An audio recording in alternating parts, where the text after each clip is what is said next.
Now's the time to make a real difference, to face the ultimate challenge. Tougher than a triple triathlon, scarier than a 600-mile cycle. It's time to face the world the way they want you to.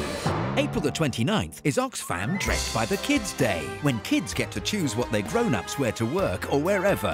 From boring to bonkers, to raise money for Oxfam's ultimate challenge, ending poverty for good. For your free pack with kids' activities, fundraising tips and badge, text DRESSED to 70061. Oxfam Dressed by the Kids Day. Let's do this.